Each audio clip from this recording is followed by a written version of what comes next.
வணக்கம் உறவுகளே, எல்லோருக்கும் வணக்கங்கள். இன்றைக்கு ராசி பலனுடன் இணைந்து கொள்வோம். 11/4/2025 28 வெள்ளிக்கிழமை சதுர்த்ததி பின்னிரவு 3:58 மணி வரை, உத்தரம் பிற்பகல் 4:02 மணி வரை, சுபநேரம் 6 தொடக்கம் 7:36 மணி வரை, ராகுகாலம் 10:36 தொடக்கம் 12:06 மணி வரை, பங்குனி உத்தரம் சித்தாமிர்தம். இது என்னன்றே தெரியுது இல்லை எனக்கு. சந்திராஷ்டமம் அவிட்டம் சதயமான வளவன் மாதிரி கிடைக்கிற ஒரு சாத்திரிகளா போனோம் நாங்கள். முற்பகல் செய்யின் பிற்பகல் விளையும். முந்திய மாதிரி அங்கே இஞ்சி என்ற கதை இல்லை, எல்லாம் இப்போ உடனே முற்பகல் செய்யில் பிற்பகல் விளையும். காரணம் பிடிக்கிறாங்களோ கட்டவுளை கவனமாக இருக்கணும். சரி, நாங்கள் ராசி பலன் மேசத்துக்கு வருவோம். தொலைபேசி வழியில் கேட்கும் செய்திகளால் உற்சாகமடைவீர்கள். கொடுக்கல் வாங்கல்கள் ஒழுங்காகும். தேக நலன் கருதி எடுத்த முயற்சிகள் கைகூடும். கௌரவமான நாள். ரிஷபம், பிள்ளைகளின் தேவையை அறிந்து பூர்த்தி செய்வீர்கள். அப்போ அந்த வருஷத்துக்கு உடுப்படுக்குகள் வாங்கி கொடுங்க. தொழில் நலன் கருதி எடுத்த முயற்சிகள் கைகூடும். புண்ணிய காரியங்களில் ஆர்வம் காட்டுவீர்கள்.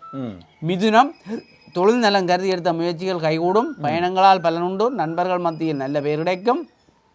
நண்பர்கள் பேரில் கிடைச்சிருந்தாயிரம். வழிபாட்டில் ஆர்வம் காட்டுவீர்கள். கடகம், புதிய நபர்களின் அறிமுகம் கிடைக்கும். வழிபாட்டு சிந்தனை மேலோங்கும் நாள். கூட்டு முயற்சிகள் வெற்றி தரும். வருமானம் திருப்தி தரும் வகையில் அமையும். சிம்மம், புண்ணிய காரியங்களில் ஆர்வம் காட்டுவீர்கள். வெளியூர் தொடர்புகள் அனுகூலம் தரும். நாவன்மையால் நல்ல பெயர் கிடைக்கும். வழிபாட்டில் ஆர்வம் உண்டு கூடும். கன்னி, பண தேவைகள் கடைசி நேரத்தில் பூர்த்தியாகும். புதிய அனுபவங்கள் ஏற்படலாம். தேக நலனில் அக்கறை கூடும். ஆன்மீக சிந்தனை மேலோங்கும் நாள். பூசண சோம்னு கால் சோமாயிடும். பணத்தேவல் கடைசி நேரத்தில் சிரிப்பாக கிடக்கு. கையுக்கு வந்து ஏறும். துலாம், அங்கே மூட்டைக்கு கலண்டு போய் கிடாது, அது கூட்ட வழி இல்லை. துலாம், பணப்புழக்கம் அதிகமானாலும் அடுத்தடுத்து செலவுகளால் திணறுவீர்கள்.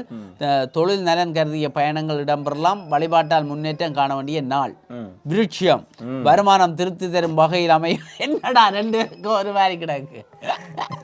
ஐயோ, சேமிப்பை அதிகரிக்கும் எண்ணம் உருவாகும். இது நடக்கிற காரியமா?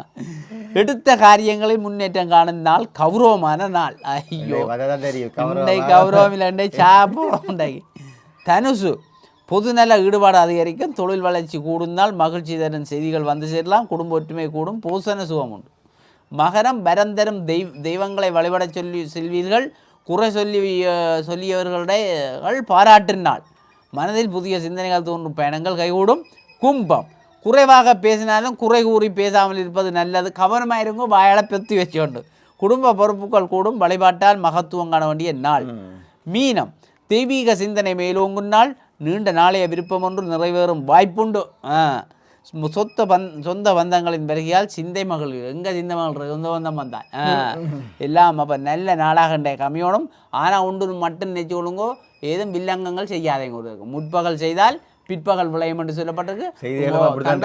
செய்திகளும் அப்படித்தான் கிடக்குது. பிரச்சனைகள் வாயலை கவனமாக வச்சு கொள்ளுங்கோ.